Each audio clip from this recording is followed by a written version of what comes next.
Halo, Assalamualaikum warahmatullahi wabarakatuh. Selamat pagi, selamat siang, selamat sore, atau bahkan mungkin ada yang menyaksikan pemaparan materi kali ini di malam hari. Selamat malam, salam sejahtera untuk kita semua. Selamat datang kembali. Pada pertemuan kali ini kita akan membahas mengenai perubahan cara belajar pendidikan kesehatan, khususnya kebidanan, di abad saat ini yang kita sambut di abad 21 dan era revolusi industri saat ini, yaitu era industri 4.0, dan di masa saat ini yang Ibu yakin kita semua ingin usai rasanya, yaitu di masa pandemi. Di pertemuan sebelumnya kita sudah membahas dan menyamakan persepsi mengenai etika pembelajaran daring dan luring di masa pandemi. Di sana kita sudah mengkaji bersama, juga berdiskusi mengenai etika. Kenapa berbeda etika pembelajaran daring dan etika ketika kita melakukan proses pembelajaran secara luring atau tatap nyata, ya. Mungkin adik-adik ada yang merasakan selama kita PJJ ini, pembelajaran jarak jauh ini, terkadang ketika komunikasi dengan teman-teman, misalnya ya, ada yang rasanya tiba-tiba misalnya sensitif atau baper, atau bahkan mungkin kita yang merasa kok rasanya lebih emosional misalnya ya ketika berkomunikasi, entah itu dengan sesama rekan-rekan mahasiswa di dalam kelompok gitu ya, atau dalam berkoordinasi di dalam hal lainnya, karena memang persepsinya berbeda ketika kita berkomunikasi secara langsung dan melalui media misalnya telepon atau chat ya secara daring. Makanya kita lebih fokus di etika selama pembelajaran. Dan etika ini tidak hanya untuk dosen dan mahasiswa, tapi juga untuk sesama mahasiswa atau seluruh aktivitas akademika, termasuk juga dengan tenaga kependidikan ya. Bagaimana kita berkoordinasi dengan menerapkan etika yang tepat di dalam pembelajaran khususnya ya secara daring. Nah, saat ini kita semua masih merasakan masa pandemi ya. Em, di kebijakan pada PSBB awal saja sudah ditentukan, sudah dideklarasikan bahwa pembelajaran daring ini mungkin akan dilaksanakan hingga akhir Desember 2020. Dan saat ini sudah di awal Januari. Bagaimana? Apakah ada perubahan? Ada perubahan. Sayangnya perubahan tersebut bukan mengarah ke arah yang lebih baik, di mana data-data yang kita tahu saat ini angka kejadian positif COVID-19 ini juga meningkat meskipun banyak faktor. Namun kita harus menghadapi situasi saat ini yang sangat besar pengaruhnya terhadap proses pembelajaran. Akhirnya kita masih harus melanjutkan secara daring ya. Kemudian beruntunglah kita bisa bersyukur di masa saat ini, kita hidup di masa yang teknologinya sudah sangat maju, kita masih bisa berkoordinasi, berkomunikasi, bahkan bisa mengikuti perkuliahan dari jarak jauh karena yaitu fasilitas teknologi yang sudah mumpuni ya. Kita semua bisa memanfaatkan, memiliki perangkat teknologi yang cukup mudah kita dapatkan ketersediaannya dan juga affordable ya. Kita bisa jangkau secara harganya masih bisa kita jangkau.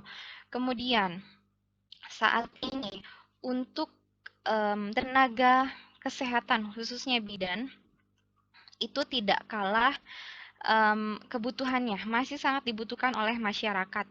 Mengingat kita juga tahu banyak sekali tenaga kesehatan tidak terkecuali bidan yang gugur dalam memberikan pelayanan di masa pandemi ini. Untuk itu, dengan adanya masa pandemi bukan berarti pendidikan kesehatan khususnya kebidanan itu di-stop, tapi justru kita ada urgensi, ada kebutuhan yang mendesak ya untuk tenaga kesehatan khususnya bidan, sehingga pendidikan kesehatan kebidanan ini kita lanjutkan. Bahkan di awal masa pandemi pun kita tetap melakukan, mungkin kakak kelasnya dulu tetap harus mengikuti uji kompetensi ya di masa-masa yang masih simpang siur informasinya, kebijakan masih berubah-ubah, tapi kita masih harus menerjang situasi itu karena memang ada urgensi kebutuhan yang mendesak terhadap tenaga kesehatan bidan khususnya yang profesional dan kompeten, tidak hanya dalam memberikan asuhan pada ibu di ranah kebidanan, bidang kebidanan, tapi juga harus kompeten dalam melakukan seluruh profesionalitasnya di masa pandemi ini. Nah, atas ketiga kondisi inilah ya, jelas sekali bahwa sebentar Ibu supaya lebih ya. Jelas sekali bahwa um, pembelajaran seperti yang adik-adik alami saat ini harus dilanjutkan ya. Kita sekarang ada di ini teknologi mendukung dan juga kebutuhan tenaga kebidanan yang semakin meningkat. Untuk itu, dengan kondisi atau dengan metode pembelajaran secara daring ini kita merasakan juga banyak sekali kendala ya. Ada kekhawatiran kita merubah kurikulum dengan dahsyatnya menjadi kurikulum tanda kutip darurat ya, banyak hal-hal yang kita tidak bisa lakukan dengan sama ketika masih perkuliahan, maksudnya ketika sebelum pandemi ini datang. Dan ada kekhawatiran juga bahwa tujuan pembelajaran tidak tercapai. Untuk itu bagaimana caranya supaya tujuan pembelajaran ini tercapai, apalagi untuk kebidanan ini kita riskan ya kalau misalnya ada penurunan kualitas pencapaian pembelajaran. Karena keterampilan yang nanti diterapkan itu tidak hanya teori tapi praktek langsung menyangkut kepada nyawa pasien. Untuk itu kita maksimalkan di berbagai metode ya, salah satunya juga pada pendekatan pembelajaran, perubahan pembelajaran. Yang kita bahas kali ini adalah pada pendekatan pembelajaran, yaitu cara belajar, andragogi, pedagogi, dan hypnagogi.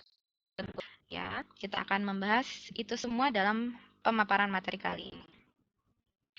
Ya, adapun kompetensi dasar yang harus dicapai oleh adik-adik atau kita sebut mahasiswa ya, yaitu diharapkan adik-adik memiliki kemampuan pemahaman konsep pedagogi dan andragogi serta hypnagogi. Kemudian diharapkan mampu menerapkan pendekatan andragogi dan serta menjelaskan perubahan cara belajar pendidikan kesehatan di era revolusi industri 4.0 ini. Ya, sebetulnya dari ketiga pendekatan ini, untuk pendekatan pedagogi, adik-adik tentu tidak perlu atau tidak akan menerapkan di dalam proses pembelajaran di perkuliahan ini ya. Tapi untuk mengetahui perbedaan antara pedagogi dan pendekatan lainnya, maka kita harus membahas materi tersebut. Nah, untuk mencapai kompetensi dasar tersebut, maka yang akan kita bahas adalah penjelasan tentang konsep andragogi, kemudian mengungkap perbedaan pendekatan pedagogi, andragogi, dan hypnagogi. Ya, sebetulnya pendekatan pembelajaran ini ada banyak sekali yang mungkin familiar di telinga adik-adik, pernah baca juga, mungkin pernah membahas juga atau bahkan mempelajari. Itu ada dua istilah yaitu pedagogi dan andragogi, dan ini yang memang cukup familiar, cukup masih banyak diterapkan di sistem pendidikan di Indonesia. Kita bahas sedikit mengenai pedagogi di awal. Pedagogi, fokus subjeknya adalah yang kemudian untuk andragogi, subjeknya adalah individu sama yang telah dianggap dewasa. Jadi meskipun teori misalnya ya secara psikologi, tapi dianggap telah dewasa. Nah, yang seperti apa nanti kita akan bahas. Kemudian ada pendekatan pembelajaran pedagogi. Ini dari istilah peer ya, yaitu siswa berinteraksi dengan siswa lain dan sesama, grup sesama sebagainya. Kemudian ada cybergogi, yaitu subjeknya adalah siswa dalam lingkungan belajar dalam jaringan. Kedua, pendekatan pembelajaran ini sebetulnya ada di dalam sistem pembelajaran yang sampai saat ini kita gunakan, namun tidak mendominasi atau tidak satu-satunya pendekatan, tapi kita kombinasikan. Kemudian yang cukup baru yaitu heutagogi. Jadi subjeknya adalah siswa yang diberikan tanda kutip kebebasan untuk menentukan determinan sendiri belajarnya. Seperti apa ya nanti kita akan bahas ya. Ya, yang pertama adalah pedagogi. Ini dari dua istilah Latin, yaitu pembelajaran dan kanak-kanak. Jadi pembelajaran ini berfokus pada pengajar. Karena tadi subjeknya adalah kanak-kanak, maka kita tahu ya berbeda dengan orang dewasa, fokus pembelajaran atau sumber belajar itu berfokus pada pengajarnya atau gurunya. Dalam pedagogi, subjek disebut siswa. Jadi adik kan juga mengalami ya dari PAUD mungkin ya dari PAUD, kemudian TK, taman kanak-kanak, SD, bahkan sampai SMA disebutnya dengan siswa. Dan baru saat ini di pendidikan tinggi atau di bangku perkuliahan disebut dengan istilah mahasiswa. Nah, begitupun pada subjek yang dalam proses pembelajarannya menggunakan pendekatan pedagogi, disebutnya adalah siswa atau anak didik. Kemudian mereka diasumsikan tidak memiliki pengalaman atau bahkan kurang informasi. Jadi untuk siswa atau anak didik ini, seperti contohnya siswa SD misalnya ya, itu dianggap masih dalam belajar itu adalah seperti gelas kosong. Jadi gurunya lah yang menjadi teko yang berisi informasi, teori, segala sumber pembelajaran. Atau apa ya sebutannya, teko, ceret, atau apa. Nah, itu adalah gurunya. Jadi, ya itu masih kurang informasi, di dalam gelasnya masih kosong. Sehingga karena masih kurang informasi dan pengalaman, maka kontribusinya masih sedikit di dalam proses pembelajaran.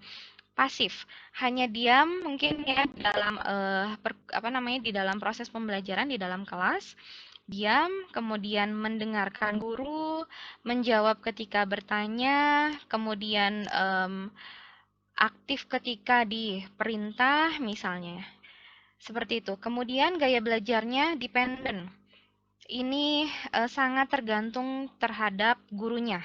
Kemudian pasif, makanya gaya belajarnya itu umumnya metode ceramah. Ya, gurunya terus yang memberikan teori, memberikan informasi pembelajaran. Kemudian belajarnya berpusat di isi atau teoritis, tidak ada membahas atau menuntut siswanya untuk menguasai keterampilan, ya. Kemudian pengajarnya, dalam hal ini guru, memiliki peran mendominasi untuk mengontrol waktu dan kecepatan proses pembelajaran. Jadi gurulah yang tahu kapan kelas ini akan dimulai, jadwal misalnya ya. Kemudian durasinya, kemudian juga berapa kali pertemuan, itu semua didominasi oleh guru yang menentukan. Tergantung dari gurunya, bagaimana guru tersebut mendidik. Kalau misalnya semakin baik, maka mungkin cenderung semakin cepat dalam proses pembelajarannya. Kemudian sumber guru ini sebagai sumber utama ide-ide dan contoh. Itu tadi ya, pokoknya semua informasi dari bu guru, apa-apa bu guru atau pak guru gitu ya untuk anak SD misalnya, siswa SD. Nah, yang disadari dalam pendekatan pedagogi ini adalah bahwa siswa tidak diperlukan untuk menyadari bahwa sedang menjalani proses belajar ataupun pendidikan. Jadi, ya, siswanya bahkan tidak merasa kalau berangkat ke sekolah itu adalah kebutuhan. Mereka hanya sadar bahwa berangkat ke sekolah itu adalah kegiatan rutinitas keseharian supaya tidak berbeda dengan teman-temannya. Ih, temennya mah sekolah, masa saya belum bisa sekolah misalnya ya, atau supaya tidak merasa berbeda. Jadi belum sadar, belum berangkat atas kesadaran penuh, atas kesadaran dirinya bahwa butuh atau perlu belajar membaca, misalnya belajar IPA atau lain sebagainya. Selanjutnya adalah andragogi. Ini juga berasal dari istilah membimbing dan orang dewasa. Jadi pembelajaran berfokus pada pembelajar, bukan lagi pada pengajar. Andragogi ini adalah pembelajaran ya, cara orang dewasa belajar, yaitu pelibatan belajar terhadap orang dewasa untuk perubahan di dalam proses atau melalui proses pembelajaran orang dewasa tersebut. Jadi yang tadinya belum bisa menjadi bisa, yang tadinya belum tahu menjadi tahu, dan yang tadinya belum mengerti menjadi mengerti. Ya, inilah yang berbeda antara cara pembelajaran orang dewasa atau andragogi dengan pedagogi. Di pendekatan pembelajaran orang dewasa ini dituntut untuk mandiri dan bertanggung jawab atas keputusannya sendiri. Makanya andragogi ini kan sudah mulai nih adik-adik menerapkan pendekatan pembelajaran orang dewasa. Makanya kalau di bangku perkuliahan itu terkesan lebih tanda kutip bebas karena memang fokusnya adalah pada pembelajar. Mau seperti apa cara belajarnya? Dipersilahkan tidak terlalu terikat seperti pada pendekatan pembelajaran pedagogi. Ditentukan sekali, bahkan sampai nama dan nomor buku saja mungkin ditentukan dari sekolah. Hari ini warnanya bagaimana. Nah, kalau di perkuliahan tidak seperti itu, tapi justru tanggung jawabnya lebih besar sendiri.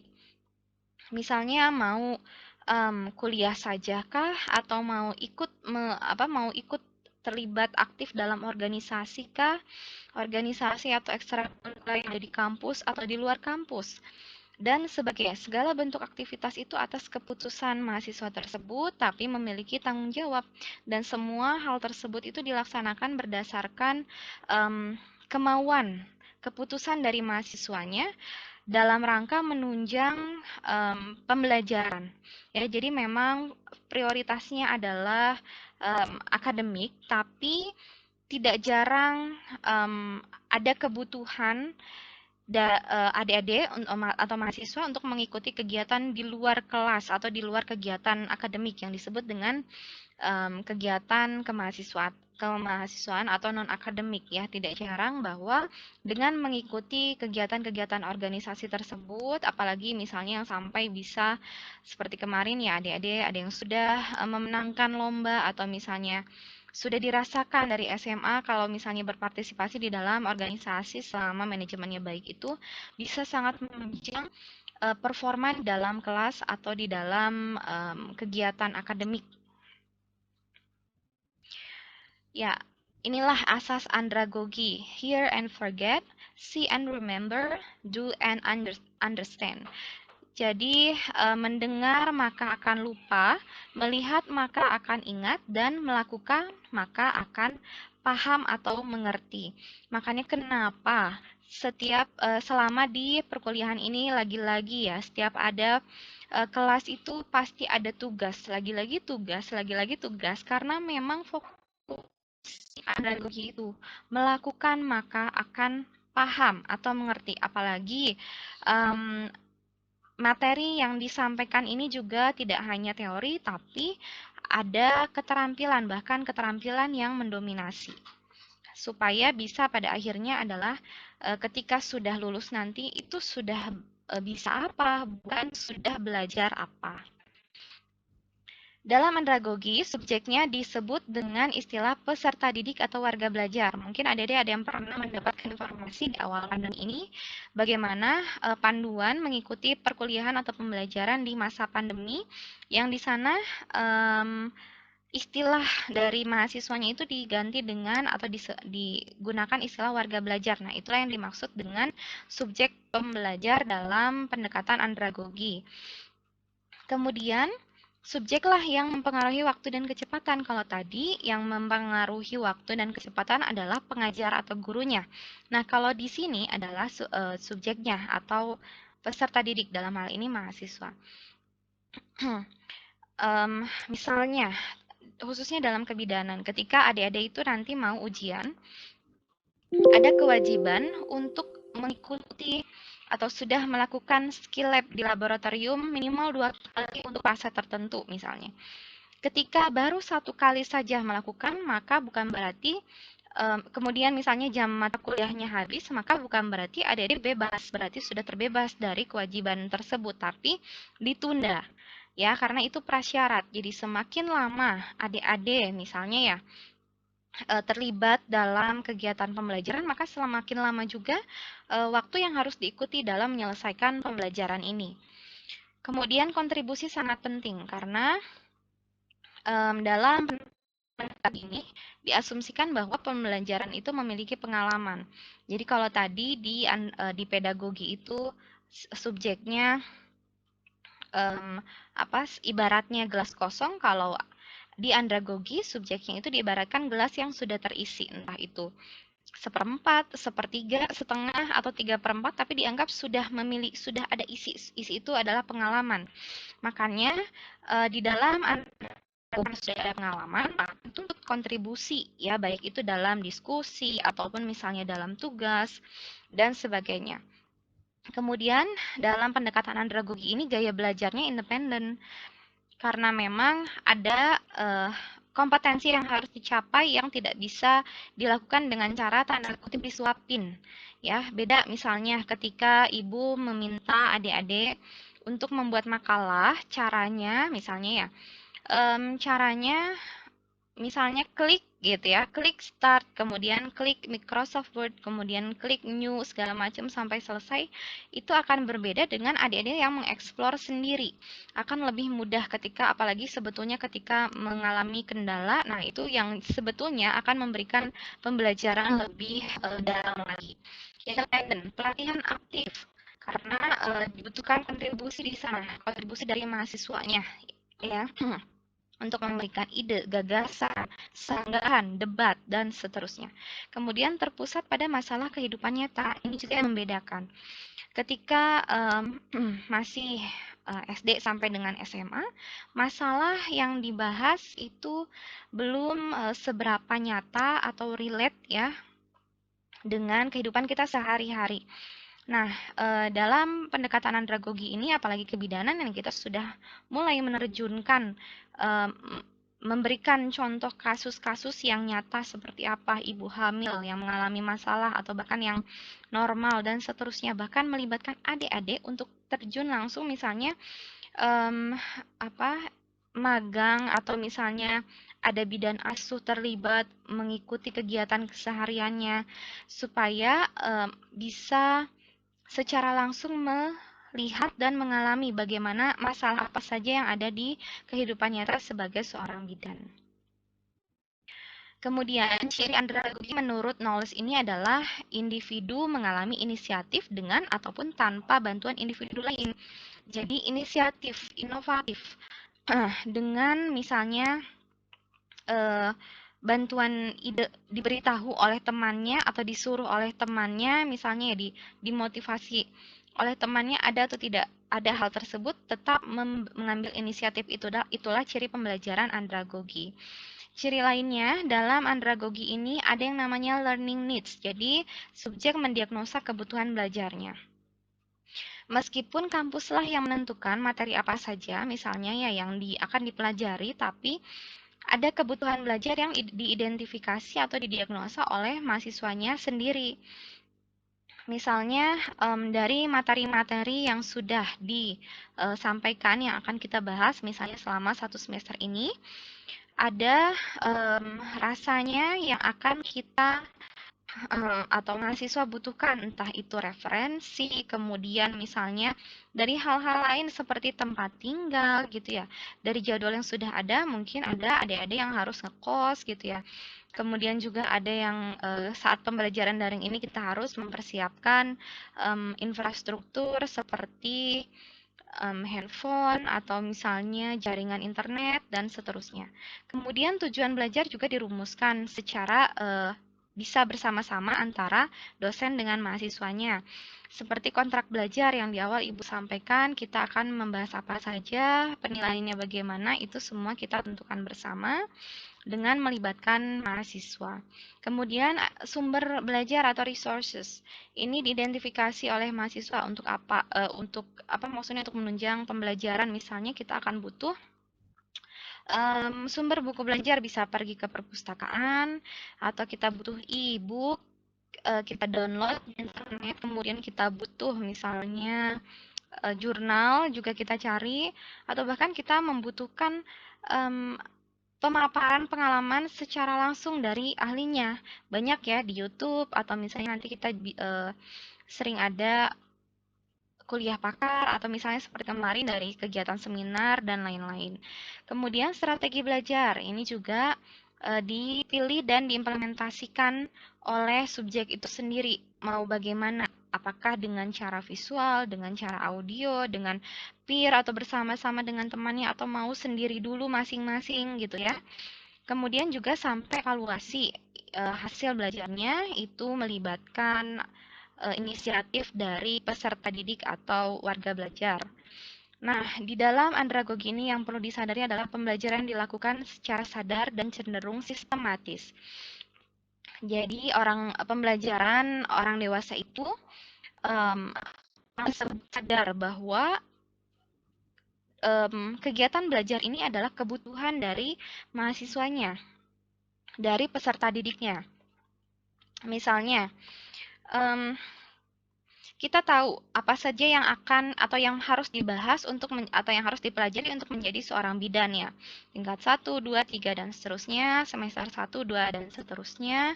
Kemudian ada materi apa saja, kemudian supaya kita bisa dengan baik mengikuti perkuliahan, maka kita harus disiplin. Nah, hal-hal tersebut itu semua disadari oleh mahasiswanya, bukan menunggu disuruh oleh dosennya misalnya. Kemudian kayaknya akan lebih mudah kalau misalnya kita bisa menjaga kesehatan dan selain sebagai semua itu disadari oleh peserta didiknya. Kemudian selanjutnya adalah hyutagogi, yaitu pembelajaran berfokus pada pembelajar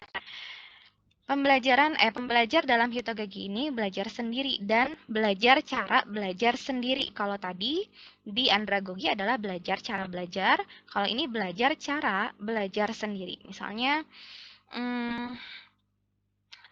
ketika saat ini mungkin adik-adik banyak sekali sesederhana misalnya ketika kita koordinasi di dalam Google Classroom. Kan di sana ibu hanya menginformasikan kode kelasnya saja. Ibu hanya menginformasikan platformnya saja Google Classroom. Tapi adik-adik ternyata bisa dengan sendirinya mengakses Google Classroom, bisa mengakses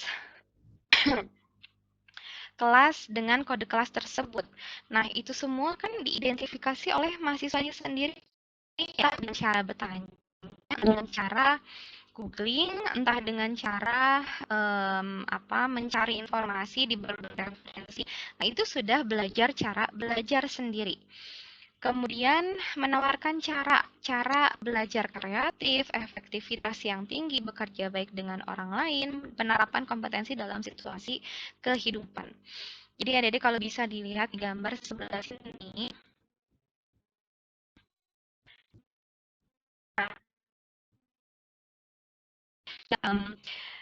di dalam pendekatan atau begini kan sebelumnya tadi ada cara belajar kalau di andragogi, kalau di hyutagogi adalah belajar cara belajar sendiri. Nah, di sini kita sebentar ibu ganti dulu warnanya. Di sini ya ada gambar ruangan penuh dengan tumbuhan. Jadi di dalam pendekatan hyutagogi ini pengajar atau misalnya ibu dosen ya tidak akan mengajarkan adik-adik bagaimana cara menanam tanaman, tapi ibu akan membimbing adik-adik untuk membangun sebuah rumah kaca ini. Di dalamnya mau menanam apa itu diidentifikasi oleh mahasiswanya. Apakah di dalam greenhouse itu cocoknya menanam padi, misalnya apakah cocoknya menanam pohon beringin misalnya, ataukah menanam kaktus, atau menanam tanaman hias, sayur-sayuran, dan mau tanaman apa. Nah, itu semua diidentifikasi oleh mahasiswanya. Caranya mencari informasi dulu sendiri, secara mandiri. Kemudian sudah dapat nih mau tanaman apa saja yang ditanam, misalnya anggrek. Apakah anggrek itu akan ditanam di dalam pot? Caranya apa tanah ya? Atau di mana digantung atau di mana? Nah, itu semua juga diidentifikasi oleh mahasiswanya. Kemudian anggrek itu akan baik ketika cara menanamnya bagaimana ya, atau bahkan bisa menemukan cara yang baru dalam menanam anggrek yang tadinya harus berbulan-bulan menjadi berminggu-minggu saja. Kemudian muncul tanaman anggrek jenis baru. Nah, itu semua di diinisiasi oleh mahasiswanya dengan mencari akan kreatif. Dan dengan kreativitas tersebut, maka ibu tidak perlu lagi mendiktekannya. Misalnya, adik-adik, supaya pembelajaran itu efektif ketika membuat makalah, cukup mengcopy saja dari mengkutip dengan cara mengcopy paste dari sumber referensinya. Caranya, adik-adik blok ya tulisan yang ada di buku sumbernya, terus klik kanan, klik copy, kemudian masuk ke Microsoft Word adik-adik, kemudian diklik kanan lagi, diklik paste atau paste. Nah, akan lebih efektif ketika adik-adik mencari sendiri dengan caranya sendiri. Pada akhirnya, misalnya adik-adik menemukan karena googling dan sebagainya, menemukan cara yang lebih efektif, lebih cepat, lebih efisien, yaitu cukup di blok, kemudian ketik kontrol C, kemudian ketik kontrol V. Ya, itu semua lebih mudah diingat karena mencari sendiri ya sudah kreatif dan lebih efektif, efektivitasnya tinggi.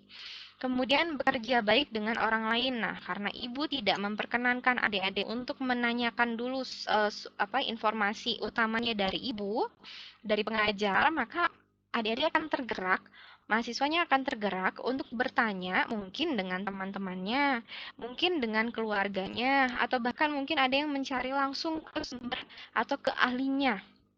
Nah, itu kan sudah ada kolaborasi bekerja baik dengan orang lain karena kita butuhkan nggak mungkin ya kita memintanya dengan jutek gitu ya. Dan begitupun sebaliknya kita yang sudah punya ilmu karena tidak menutup kemungkinan nanti di masa mendatang kita akan butuh bantuan, butuh informasi yang mungkin orang lain atau teman kita lebih tahu, lebih paham, maka kita juga harus dengan baik berkoordinasi. Kemudian ada penerapan kompetensi dalam situasi kehidupan, yaitu tadi ada yang adik-adik itu cenderung lebih lebih banyak paham di bidang teknologi, maka dia akan memberikan kontribusi lebih banyak tentang teknis, bagaimana membuat video, bagaimana membuat ABC dan seterusnya. Ada yang potensinya itu lebih banyak di teoritis, ya itu maka akan lebih banyak kontribusinya dalam menuangkan ide-ide, pendapat, dan gagasan. Semuanya dituangkan dalam atau diterapkan dalam situasi kehidupan, ya dalam pembuatan tugas, salah satunya itu. Kemudian mengidentifikasi potensi belajar. Ya, itu tadi ya, potensinya masing-masing ada di mana. Apakah ada yang di IT, teknologi, ada yang di teori, ada yang di pengalaman, ada yang di secara mental itu lebih baik. Nanti misalnya presentasi yang akan lebih banyak bisa membantu dan seterusnya. Nah, karena semua hal itu dilakukan sendiri, kreatif, efektivitas lebih tinggi, maka proses pembelajaran ini akan seperti bernafas. Proses pembelajaran ini akan berjalan secara alami. Ya, itu akan dirasa lebih menyenangkan. Seperti yang disampaikan atau dikutip oleh, bukan dikutip, yang disampaikan oleh Albert Einstein, I never teach my pupils, I only attempt to provide the condition in which they can learn. Ya, jadi bisa cari sendiri artinya ya. Jadi Albert menyatakan bahwa dia tidak akan mengajarkan bagaimana pupilnya bekerja, matanya melirik gitu ya istilahnya. Dia hanya akan menyediakan kondisi sehingga matanya itu dapat bergerak sendiri. Misalnya kita ingin melihat sebelah kanan, maka matanya akan bergerak sendirinya. Tidak akan diperintahkan mata gerak ke kanan. mata gerak ke kiri gitu, nggak seperti itu ya. Itu pun yang terjadi di dalam pendekatan hypnagogi ini. Uh, Fasilitator atau pengajar akan membuat kondisi di mana mahasiswa harus melakukan sesuatu, tapi hanya menyebutkan mungkin tujuannya saja. Selebihnya, caranya, dan lain-lainnya, itu semua ditentukan oleh mahasiswanya. Ya, seperti ini. Jadi, selain pembelajaran di kelas atau misalnya di dalam ekstrakurikuler, ada yang bisa mengeksplor sendiri melalui berbagai platform. Ini hanya sebagai contoh saja di Coursera ya. Ini adalah salah satu online course atau pelatihan online. Jadi bisa cari di atau saja ini topiknya atau bidangnya adalah kebidanan. Jadi bisa belajar bagaimana mengenai perawatan baru lahir, relasi, kemudian bagaimana memberikan pelayanan kesehatan persalinan dan sebagainya. Kemudian ada juga di Edu Google ya, Google for Education. Di sini juga cukup banyak yang bisa dieksplor.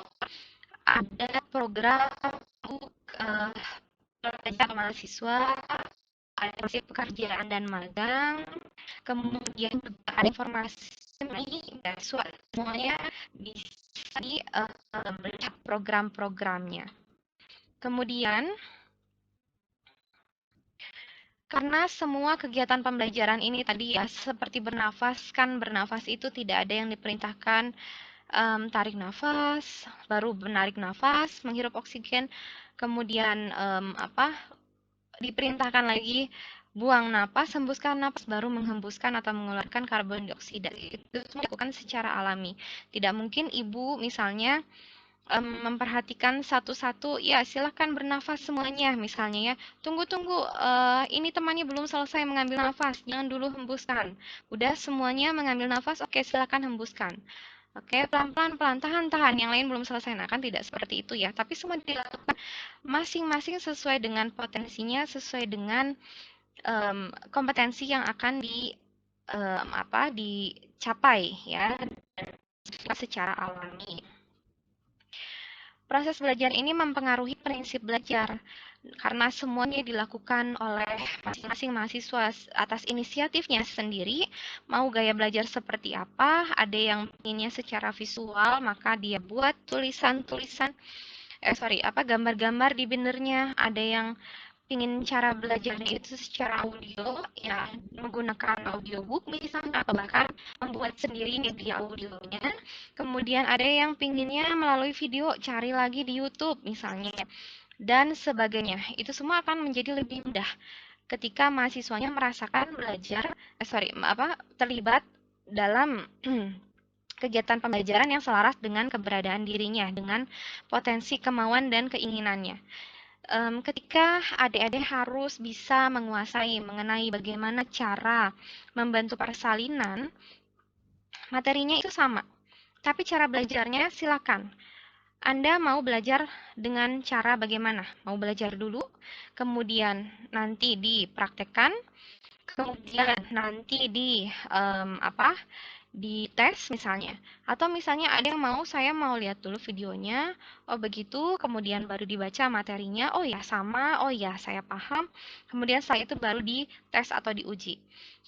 Kemudian ada cara-cara belajar lainnya yang mungkin ketika ujian nilainya bagus padahal bindernya kosong misalnya atau sedikit catatannya karena memang cara belajarnya ya sudah dengan cara menganalisis, mengidentifikasi secara nalar, rasional semuanya sudah paham. Jadi semuanya diserahkan kepada peserta didik ya sesuai dengan potensi masing-masing.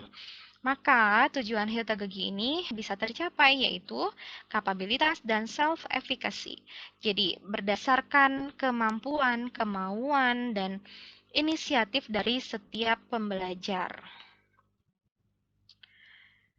Ya, inilah elemen desain pembelajaran hypnagogi. Yang pertama, eksplorasi. Karena dituntut kreatif dan inovatif, maka adik-adik pasti akan mencari dulu bagaimana caranya. Bagaimana cara membuat video yang paling efektif. dengan cara yang sulit tidak masalah, dengan cara yang mungkin mahal juga tidak masalah. Atau misalnya ada yang mau membuat video dengan cara yang paling mudah, menggunakan platform yang misalnya paling ringan memorinya, itu silahkan dieksplorasi, ada kebebasan pola dan sumber pengetahuannya. Kemudian kebebasan menciptakan sesuatu, salah satunya adalah media pembelajaran. Mau bagaimana yang mudah diciptakan sendiri, mau pakai yang udah ada juga boleh gitu ya. Kemudian kolaborasi, dapat saling belajar karena bertanya, karena saling memberikan kontribusi, juga karena misalnya memberikan informasi dengan rekan-rekan lainnya, maka ada tercipta kolaborasi, dapat saling belajar, bekerja sama, saling membantu menuju tujuan pembelajaran. Ada tugas apa? Itu adalah tujuan pembelajaran bersama. Bahkan bisa bereksperimen. Kemudian dalam Hyutagogi ini menghubungkan jejaring networking merupakan komponen yang penting. Peserta didik didorong untuk terhubung dengan ahli di bidang ilmu yang dipelajari. Nah, inilah yang nanti adik-adik juga akan ikuti, seperti ada kuliah pakar, nanti akan didatangkan ahlinya. Kalau misalnya kita ingin belajar sesuatu yang baru dan menunggu ada bukunya, itu akan sangat lama sekali.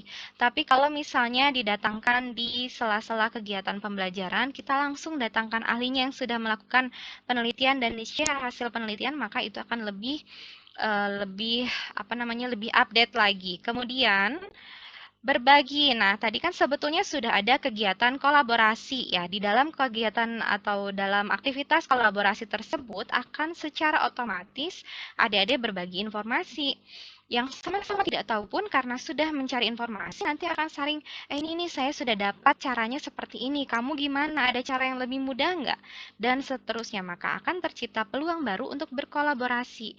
Bahkan mungkin ada yang bisa berkolaborasi tidak hanya dengan teman-teman satu kelasnya, tapi dengan teman-teman di program studi lain atau bahkan di universitas lain.